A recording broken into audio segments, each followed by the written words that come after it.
Bonjour à tous. La fin d'Eden Zero est parfaite à mes yeux. Alors il va falloir que je m'explique un petit peu, parce que comme vous allez le voir, pas de réaction aujourd'hui. Et je dois vous avouer que j'en suis profondément désolée et frustrée. Parce que j'avais enregistré ma réaction au dernier chapitre d'Eden Zero, le 293. Sauf que visiblement l'univers me déteste en ce moment, et que évidemment ma réaction au tout dernier chapitre d'Eden Zero a planté. Je sais pas très bien ce qui s'est passé, mais en gros, j'avais enregistré une quarantaine de minutes de réaction, de review, d'analyse, de plein de trucs. Et puis mon enregistrement a refusé de s'éteindre, de s'arrêter. Et j'ai dû me retrouver forcée à tout fermer. Et bien évidemment, ça a complètement corrompu le fichier qui aurait pu en sortir et j'ai perdu ma réaction. Voilà. Franchement, c'est cool. C'est quand tu es dans un truc aussi positif et que tu te rends compte que non, en fait, l'univers veut pas.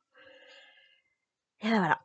Donc, cette fin d'Eden Zero était pour moi parfaite. Donc je vais revenir un petit peu sur le chapitre en lui-même. Donc le chapitre donc 293 qui s'intitule Amis ou des amis commence sur Xiaomei qui pour moi représente totalement Mashima dans ce petit prologue. Mashima nous a dit merci dans les 5 derniers chapitres. Donc on se rappelle, il a fait un petit code sur les pages cover qui est play arigato, qui veut dire merci en japonais, ça je l'ai déjà dit, je vais pas revenir là-dessus. Et en gros, donc Xiaomei nous dit merci d'avoir suivi cette histoire et d'être resté jusqu'au bout. Et que bah voilà, elle nous présente le dernier chapitre, du conte Eden Zero en fait. Et les émotions sont là dans le chapitre, hein. Vraiment. On revient en fait sur Grande Belle, là où tout a commencé, avec Michael, du coup, qui est bien en vie, où tout va bien. Du coup, Michael qui vient chercher Shiki en lui disant ça commence, donc on se pose la question de qu'est-ce qui se passe et tout. Shiki est en train visiblement de réparer un petit peu ou de gérer un petit peu la mécanique sur Grande Belle. Ce que j'ai trouvé adorable parce que c'était le rôle qu'il était censé avoir sur Grande Belle à l'époque. Sauf que le système de réparation des robots était automatique. Shiki n'avait rien et ne pouvait rien faire. C'était la révélation douloureuse du premier chapitre, avec du coup tous les robots qui se faisaient passer pour les ennemis avec un virus et tout ça. Donc voilà, la boucle est bouclée, je trouve ça très beau. Et du coup, Shiki qui dit à Pino qui revient, à une Pino sans vie, qui ne bouge plus, qui ne fonctionne plus. Et ça aussi, ça m'a profondément touchée. Vous allez voir, je suis touchée toutes les 2 minutes, toutes les 30 secondes avec ce chapitre.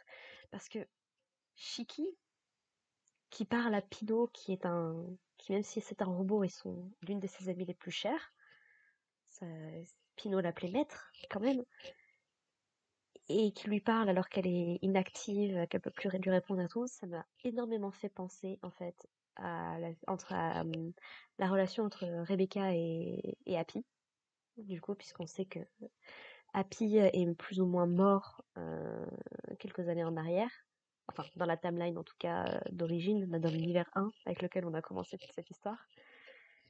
Et qu'il a été transformé après en robot et que Rebecca l'aimait tellement que ça n'avait pas d'importance. Shiki et Rebecca se complètent beaucoup à ce niveau-là et je trouve ça très beau, très mignon. Et donc suite à ça, donc on voit un petit peu quelques personnes qui sont quelques robots de Grande Belle avec Shiki qui dit avec Ziggy qui lui dit du coup mais dépêche-toi et tout. Et le roi des robots sur Grande Belle qui dit que cet enfant est terriblement tête en l'air. Et Ziggy qui dit je vois vraiment pas d'où il tire ça et tout. Parce qu'en fait, Shiki dit qu'il a oublié ses chaussures, et puis Ziggy qui juste après s'est dit ah mince j'ai oublié maman et tout. Bref, vu que c'est la même personne, c'est mignon, c'est rigolo, ça se sent en fait le petit chapitre slice of life, le petit chapitre. En fait, ce chapitre m'a beaucoup fait penser à la fin de Fullmetal Alchemist, à plein de niveaux différents. Le côté, l'épilogue après la fin de l'histoire et d'autres points que je vais aborder au fur et à mesure. On comprend que Shiki est nerveux, Sister qui lui dit qu'il va rien faire, donc c'est pas lui qui devrait pas être nerveux. Et j'avoue que quand j'ai vu cette interaction, ma première réaction, ça a été de penser que Rebecca et Shiki allaient se marier. Et franchement, moi j'aurais dit pourquoi pas, parce que le Shika était totalement canon dans cette... Je ne sais pas pour le Haru Eli dans Rêve Master, même si à mon avis, de ce que j'avais lu, c'est quand même bien appuyé. Là où le Nalu, le Natsu Lucie dans Fairy Tail, c'est plus mis sur le côté, quoi. C'est plus une blague qu'autre chose, même si c'est confirmé après dans la quête de 100 ans, et que c'était confirmé de toute façon au tout début d'Eden Zero, où on les voyait en petit caméo et tout. Mais ouais, la relation Shiki-Rebecca, tu sens vraiment que c'était un truc qui a été mis en place, qui a été développé et tout, et tu comprends qu'ils soient aussi attachés l'un à l'autre. Et donc au début, je pensais qu'ils allaient se marier. Sauf que juste après, il y a Happy qui se pointe en disant parce que tu crois que t'es nerveux, et moi alors Et c'est à ce moment-là que j'ai eu la révélation. J'y croyais pas vraiment en fait, mais je me suis dit est-ce que Rebecca est en train de mettre au monde l'enfant de Shiki? Et il s'est avéré que oui, on finit le Eden Zero sur l'enfant de Shiki et Rebecca. Et j'avoue qu'au début, je me suis dit, bah ouais, du coup, est-ce qu'on va avoir une version alternative de Void, du coup, une espèce de rédemption un petit peu pour ce personnage qui a été une vraie déception, soyons très honnêtes. Je pense qu'un de ces quatre, je me relirai tout Eden Zero. Et j'essaierai de faire un bilan vraiment du manga pour voir. Parce que s'il y a du positif et du négatif, mais je reviendrai sur mon avis global à la toute fin. Mais je pense que vous devez un petit peu déjà savoir, si vous avez suivi mes reviews, ce que je pense du coup de tout ça. Et donc voilà, donc Shiki va être. Parce que là, en fait, pendant que je vous parle, pendant que j'enregistre, du coup, je me refais le chapitre. Il faut bien que je me souvienne de ce qui se passe, du coup, pour l'enregistrer. Et donc voilà, donc Shiki va être père. On retrouve du coup Armit et Wise qui sont sur Norma. Toujours, ça fait plaisir de revoir toutes les planètes qu'on avait vues au tout début et tout. Il y a vraiment ce côté nostalgie. Et en fait, on retrouve sur Norma, mais en fait, la Norma d'il y a 50 ans, avec Sibyl qui est jeune. Et donc, du coup, on a un Sibyl et un Wise, du coup, qui s'étaient rabibochés, je crois, au début de l'univers zéro. Enfin, c'était cool, quoi. Et donc voilà, et en fait, on comprend qu'ils sont censés se rendre sur Grande Belle pour assister à la naissance, du coup, de l'enfant de Shiki et de Rebecca. Eux qui disent que non, mais c'est pas très loin et autres, et Sibyl qui leur dit non, non, mais c'est pas si près que ça et tout. Mais en gros, ils ont créé un petit vaisseau tous les deux, voilà, qui va faire en sorte qu'ils vont arriver beaucoup plus vite que prévu. On a un petit passage sur la planète Oedo, donc la planète d'origine de Omura, avec Omura et Valkyrie du coup qui vont venir voir l'enfant de Shiki et de Rebecca et qui disent au revoir à Kurenai, qui disent à Kurenai du coup de garder un petit peu le fort, comme on dit. Et pendant qu'on a les sous-fifres un petit peu de Kurenai qui sont là dans le coin et tout, ça fait vraiment plaisir de voir Kurenai qui du coup a un des rares, un des rares personnages, genre, un des personnages, on va dire, qui est passé de je te déteste à ok, j'ai de la pitié pour toi, ok, je t'accorde ta rédemption. Un petit peu comme Drakenjo. C'est que par exemple, Muller n'a pas eu le droit de tous les personnages. Je pense que Muller doit être le personnage le plus détesté de Dead Zero. Vraiment. Pour ce qu'il a fait à Armid, pour ce qu'il a fait à Ginny Clean. J'avais passé d'ailleurs le début de ma réaction, un petit peu trop longtemps d'ailleurs, je crois que j'avais passé 10 minutes après, à me remémorer les souvenirs de Eden Zero. Parce que sur la page cover, en fait, une double page cover, on voyait tous les membres de l'équipage, et à me remémorer, ah oui, c'est Sinistar à lui, machin et tout. Et ouais, ouais, et j'aime beaucoup parce que la tenue d'Omura, on dirait un petit peu un mélange entre la tenue de Valkyrie et la tenue de Kurenai. Et j'aime bien la symbolique, alors peut-être que c'est moi qui imagine des trucs, mais j'aime bien la symbolique que Omura accepte ce qui lui vient de ses deux mamans, en fait. J'aime beaucoup l'idée. Et je m'attendais, du coup, comme on est sur la planète Oedo, je me suis dit, bah, est-ce qu'on va pas avoir Seiji, Monsieur Creed de l'équipage de Justice? Rien du tout. Je me disais peut-être qu'il serait devenu Shogun ou Daimyo, quelque chose. Rien du tout, on n'en parle pas. C'est dommage. Mais en même temps, c'est pas le but de ce chapitre, donc c'est pas dramatique. On peut pas avoir.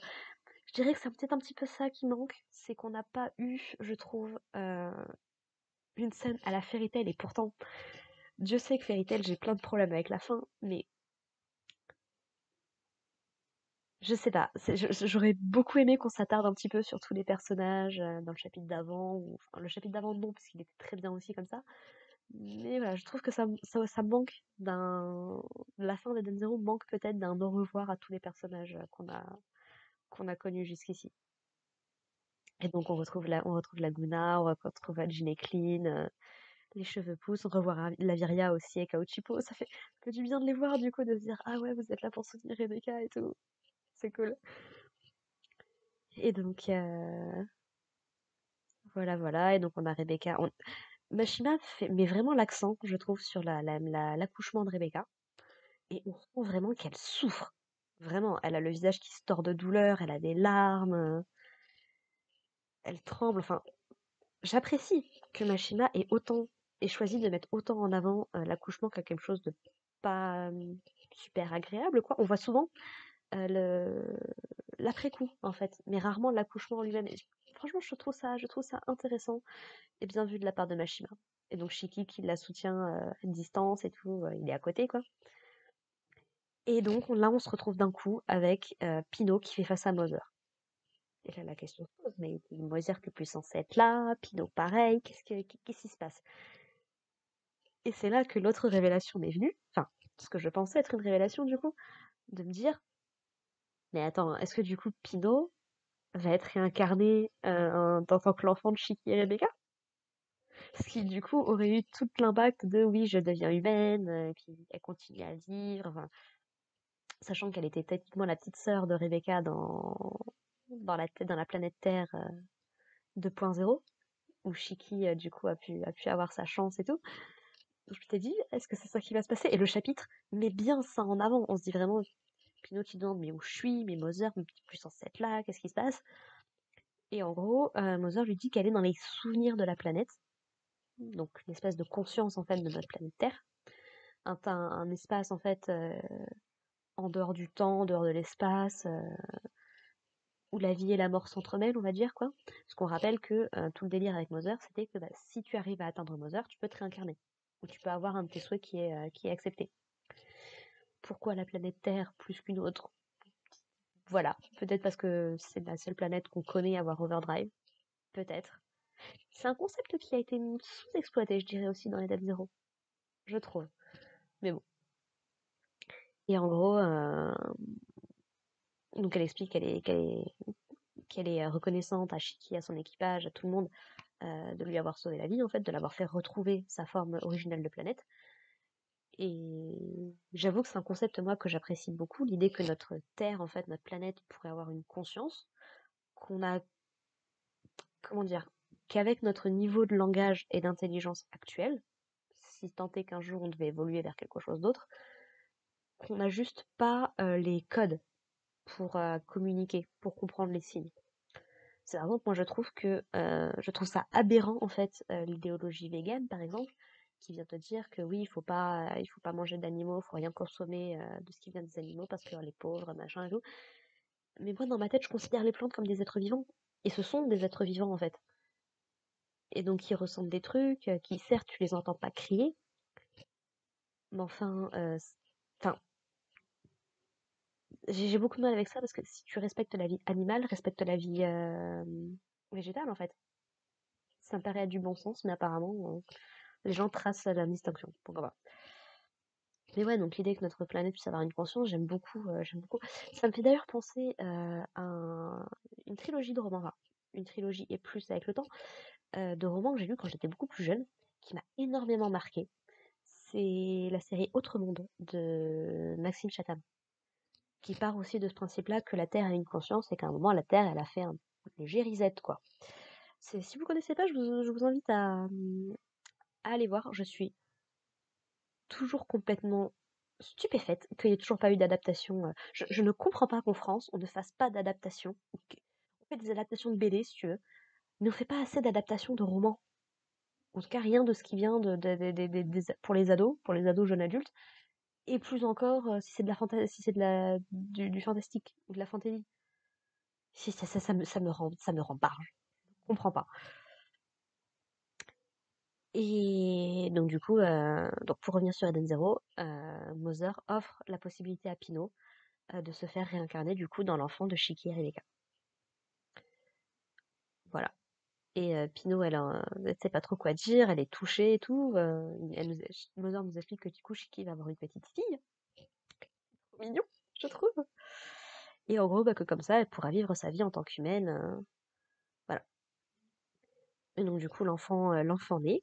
Donc, on est tous à se dire, ah bah, du coup, Pino, elle s'est réincarnée et tout. Tout le monde est content, tout le monde est heureux. Et Shiki et Rebecca, du coup, qui se regardent et qui se disent, bien évidemment, on sait très bien quel nom on va lui donner, on va l'appeler Pino. Parce que j'avoue, je considère être un mauvais choix. Je trouve que c'est pas un bon nom pour un enfant. Voilà. Alors peut-être parce que j'ai l'habitude des noms de ma culture et tout, je ne sais pas. Mais je sais pas, Pino, ça me... Non, la symbolique est jolie.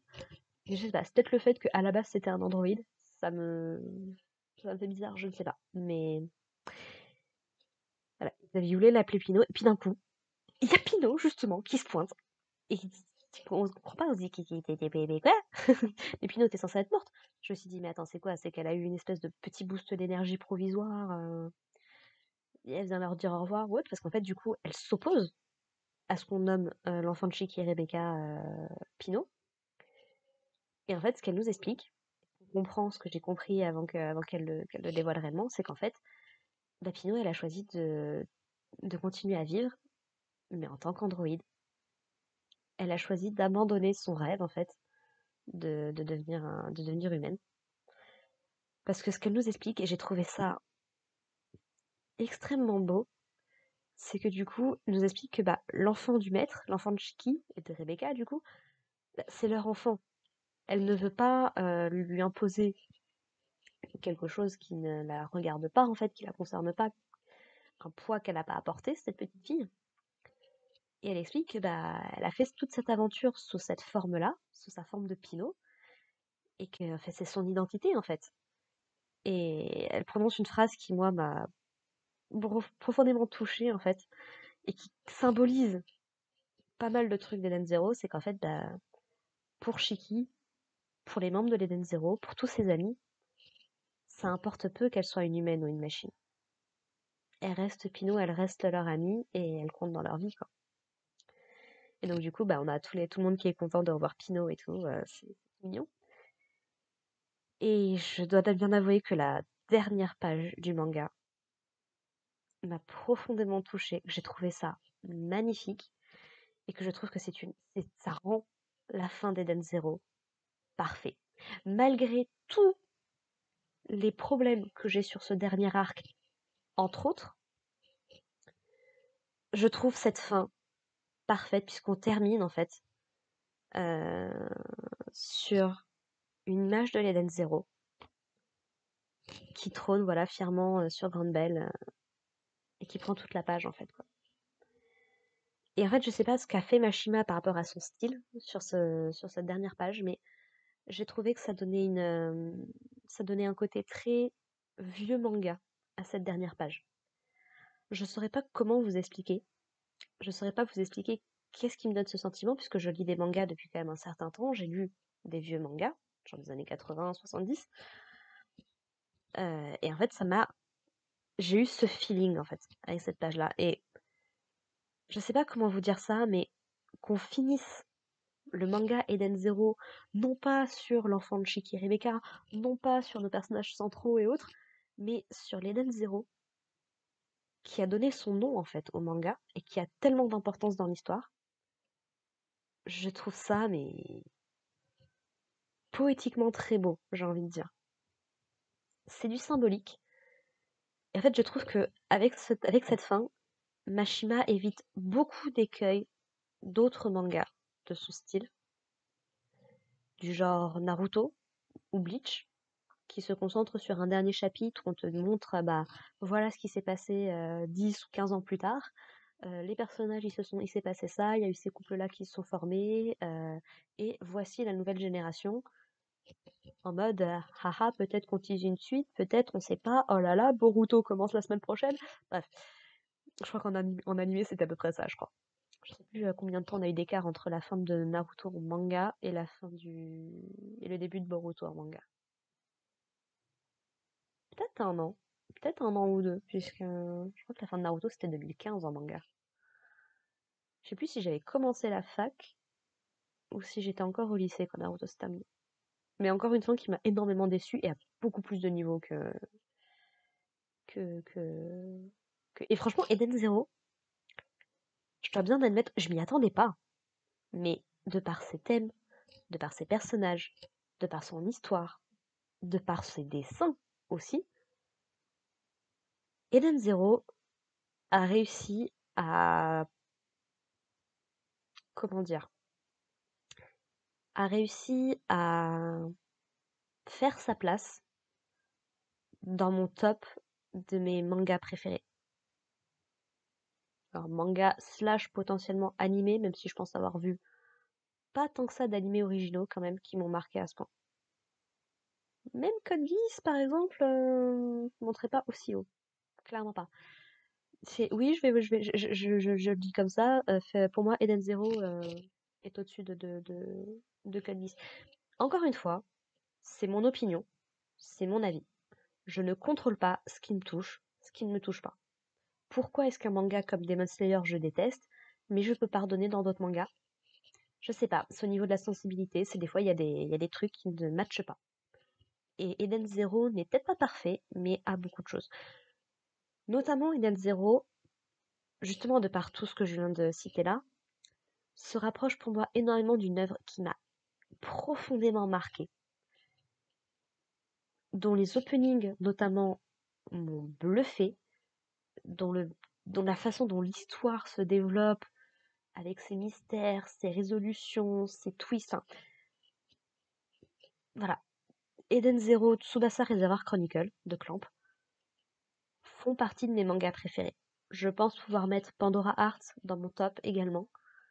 Fruit Basket, bien évidemment. Bien évidemment que Fruit Basket aura toujours sa place dans mon top parce que Fruit Basket, c'est encore autre chose. Mais ouais. Et là, je parle de manga terminé. Parce que j'estime, avec toutes les déceptions que je me suis pris avec les années, que ce soit avec Naruto. En premier lieu, je pense que Naruto est ma première vraie grosse déception en termes de manga. Et c'est d'autant plus dommageable que Naruto avait une place énormément très importante dans ma vie à l'époque. Je veux dire, j'ai grandi avec en tant qu'ado, quoi. J'ai revu en boucle les épisodes, que ce soit de Naruto ou Naruto Shippuden sur Game One à l'époque. Donc, Naruto m'a déçu par sa fin, et Naruto est fini. One Piece, j'ai complètement arrêté One Piece là parce que je n'en peux plus. Le manga peut bien crever, j'en ai plus rien à faire à ce moment-là. The Promised Neverland, pour moi, il restait très bon jusqu'à la fin. Mais le dernier chapitre, j'ai des problèmes avec. Même Seven Deadly Sins, hein, même Seven Deadly Sins et Fairy Tail, il y a des trucs que je n'accepte pas. Et je ne sais pas ce qu'il y a avec Eden Zero. Mais je pense qu'il y a, j'ai envie de dire une âme, c'est peut-être stupide, je ne sais pas, mais il y a quelque chose dans Eden Zero qui fait que j'arrive à passer outre et j'arrive à être satisfaite de cette fin. J'ai déjà dit plusieurs fois, hein, j'aurais beaucoup aimé une fin douce amère à Eden Zero. Que je trouve qu'il y avait le moyen de faire en sorte de faire un petit peu une Kingdom Hearts 3, pour ceux qui connaissent, de faire en sorte que Shiki et Rebecca en fait arrivent à créer un monde parfait entre guillemets, mais soient obligés de se sacrifier pour atteindre cette bonne fin en fait. Et ce qui est quelque chose que Pandora Hearts par exemple, qui est un autre manga qui m'a énormément touché de Jun Mochizuki, a réussi à faire, et il y a quelque chose de magnifique dans ça. Mais voilà, quand une bonne fin arrive, comme Fruit Basket par exemple, bah écoute, tu acceptes et tu apprécies ton moment, quoi. Si ça te touche, si ça te satisfait, pas besoin de chercher un truc sombre ou autre. Chose par exemple que l'attaque des titans a complètement manqué, par exemple, pour moi. Bref. Donc, ouais. Voilà, j'ose le dire. Pas Fairy Tail, du coup. Eden Zero fait partie de mon top. Alors, je sais pas, mon top 5, mon top 10. Faudrait un de ces jours que je me refasse vraiment une liste de de toutes les œuvres que j'ai regardées, terminées, que j'ai terminées, pour pouvoir essayer de classer. Mais ouais, je dirais que c'est une fin peut-être un petit peu à la Ranma 1/2 aussi, qui du coup est une une belle fin que tu acceptes, qui finit un petit peu en mode ah là, on ne sait pas trop ce que nous réserve l'avenir, mais vous savez. Bref. Ouais, non, franchement, de pas voir l'enfant de Shiki, qu'on n'ait pas ce délire de nouvelle génération, de oh là là, est-ce qu'on va avoir un Eden 02, machin et tout. Pas d'annonce du futur projet de Mashima non plus. En tout cas, de la version que j'ai trouvée, j'en avais pas. Donc, je ne sais pas ce que Mashima a prévu de faire après Eden Zero. Je sais qu'il travaille toujours sur Dead Rock, je crois, me semble-t-il. Qu'il est toujours également sur. Il supervise un petit peu la quête de 100 ans, surtout que l'anime va arriver. Je pense que je ferai des reviews également de la quête de 100 ans quand elle va débarquer, puisque j'avais lu quand même une bonne partie du manga, ça reste du fairy tail. Et l'animation, franchement, dans le trailer, elle a l'air d'être plutôt cool. Donc, on va pas laisser tomber son plaisir, quoi. C'est comme Fortnite of the Apocalypse, la suite de Seven Deadly Sins. Tu prends, t'apprécies, quoi. C'est cool. Donc voilà. Eden Zero se conclut pour moi sur une très bonne fin. Et entre le dernier chapitre et celui-là, je suis contente que Mashima ait pris le temps de se poser un petit peu, de faire un petit peu du slice. Et franchement, j'adorerais voir Mashima faire du slice of life. Je suis sûre qu'il pourrait faire des trucs trop bien. Pas besoin que ce soit sombre, compliqué, torturé ou autre. Les personnages de Mashima, je trouve, sont juste super agréables à voir vivre en fait. Tu peux juste te poser, les voir vivre, les voir faire leur truc, et c'est bien quoi. Donc, chose par exemple que j'apprécie beaucoup dans Boruto, l'animé. Ce côté slice of life de Boruto me dérange absolument pas. Boruto, un de ces quatre, il va falloir que je reprenne aussi. Oh là là. C'est en vrai, Eden Zero se termine. euh, Comment Wakfu s'est terminé et Black Butler s'est terminé. Mais en gros, j'ai plein d'idées pour faire des trucs après à l'avenir. Faut juste que j'arrive à trouver le temps et la motivation, c'est tout. Donc voilà. Voilà, je pense que j'ai suffisamment parlé, 26 minutes, on est pas mal. Euh, voilà, je vais m'arrêter là. Je suis vraiment dépitée du coup de que vous n'ayez pas pu avoir mes réactions en direct et tout, ça me frustre profondément. Mais que voulez-vous? Que voulez-vous? L'univers, quand l'univers a décidé de te mettre des bâtons dans les roues, il n'hésite pas. Sur ce, moi je vais vous laisser. Je tenais quand même à vous remercier si vous avez regardé cette petite review, si vous avez suivi mes reviews depuis que j'ai commencé à en faire. Je suis dans les chapitres 260, je crois. 50, je sais plus très bien. Peut-être fin 50, début 60. Mais voilà, ça fait quand même un long moment. Et voilà, je tenais à vous remercier si vous avez d'avoir du coup regardé mes vidéos. N'hésitez pas à me dire ce que vous avez pensé de la fin. N'hésitez pas, alors j'ai envie de dire à me recommander des mangas ou des animés à regarder, hein. Je suis ouverte aux suggestions. Je me suis tapé toute la saison 1 de Demon Slayer alors que j'ai détesté quasiment dès le premier épisode. Donc je suis prête à donner sa chance à des trucs, hein. J'avais commencé à regarder un petit peu Frieren, puisque c'était le gros phénomène et tout. J'ai rien vu de particulier qui m'intéressait plus que ça. Peut-être que je finirai par regarder. J'avais vu le premier épisode, bon. Un peu comme Oshinoko ou To Your Eternity, je trouve que c'est des animés. Les gens en ont fait tout un foin et je comprends vraiment pas pourquoi est-ce que ça a attiré les gens à ce point. Donc voilà, Oshinoko, j'avais quand même regardé la saison 1. Et franchement, je pense pas que je regarderai la saison 2 avec les retours que j'ai du manga et certains points que je n'accepte pas dans l'histoire. Mais voilà, donc j'ai prévu donc de finir Fortnite of the Apocalypse. On est quasiment à l'épisode 10, hein. Je suis presque à la moitié de saison. On y croit, on y croit. Donc voilà, il y a Fortnite of the Apocalypse du coup que je vais continuer à faire des reviews dessus. Là, j'ai prévu du coup de me relancer dans Dead Rock, qui est l'autre projet mensuel de Mashima. J'avais déjà lu le premier chapitre, mais c'est vrai que j'avais pas suivi. Donc j'ai une petite dizaine de chapitres à découvrir. Ça peut être plutôt sympa, hein, on va passer pour passer le temps. J'aimerais bien reprendre notamment ma lecture de Détective Conan, ma redécouverte de Détective Conan, puisque si vous savez pas, j'avais commencé il y a quelques mois à relire Détective Conan, puisque je connais bien Détective Conan. Je crois que j'avais été jusqu'au chapitre 1000, mais le truc c'est que Détective Conan c'est tellement long, il y a tellement d'enquêtes, et on va dire un petit peu à la One Piece, l'histoire elle avance à son rythme, on va dire. Et du coup, je sais plus à peu près quand est-ce que je m'étais arrêtée, mais ouais, j'aimerais bien reprendre un petit peu du Détective Conan, ça peut être cool. Surtout que là, l'avantage c'est que comme c'est des petites enquêtes, tu fais l'enquête d'un coup, ça te fait quelques chapitres, ça fait des petites vidéos sympathiques. Voilà, puis j'aimerais bien Voilà, j'ai aussi prévu du coup, si pour ceux que ça peut intéresser, c'est totalement différent en termes de genre et tout, quoique. Mais j'ai prévu de revoir Winx Club, qui est également une série de mon enfance, au moins les 3 premières saisons, que j'ai en DVD du coup. Et voilà, j'ai prévu d'en faire des petites reviews si jamais ça vous intéresse. On va dire que c'est du Magical Girl à l'italienne, à peu près. Comme apparemment il paraît qu'un reboot de Winx Club va arriver, j'attends de voir ce que ça va donner. Je suis très très défensive sur Winx Club. C'est mon enfance, c'est ma nostalgie clairement qui parle. Même si justement, je veux me confronter à la saison 1, voir au moins la saison 1, voir si est-ce que j'idéalise trop le truc ou est-ce que ça a quand même une valeur en soi. Je vais regarder la série Netflix Fate, Winx Saga, hein. Un truc absolument horrible. Netflix et les adaptations en général, arrêtez d'essayer d'adapter des trucs qui sont, qui sont des jeux vidéo, qui sont des mangas, des animés, des machins. Arrêtez d'essayer de les adapter en live action.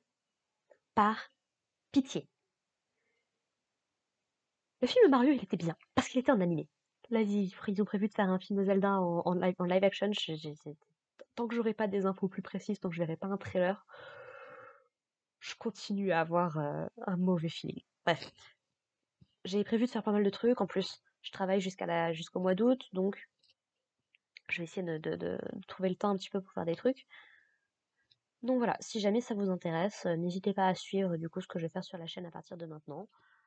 Allez jeter un petit coup d'œil aux autres vidéos que j'ai fait, si jamais ça vous intéresse. Si mon voilà, si mes commentaires, mes réactions, mes analyses vous intéressent, ou même ma personne pour le peu que vous en entendez, quoi. Parce que non, je compte pas faire de facecam, faut pas, pour le moment en tout cas.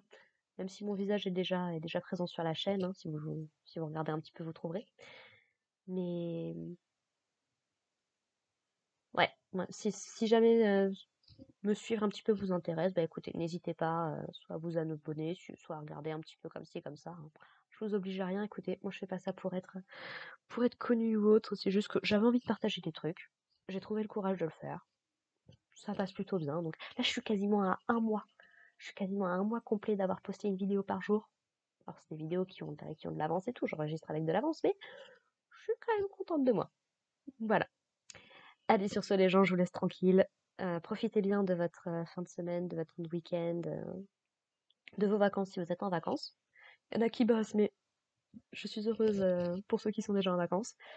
En espérant que si vous avez des examens ou tout, ça se soit bien passé et que la rentrée s'annonce plutôt pas positif pour vous. Et puis voilà, sur ce, bah les gens, portez-vous bien. À plus tard, bye.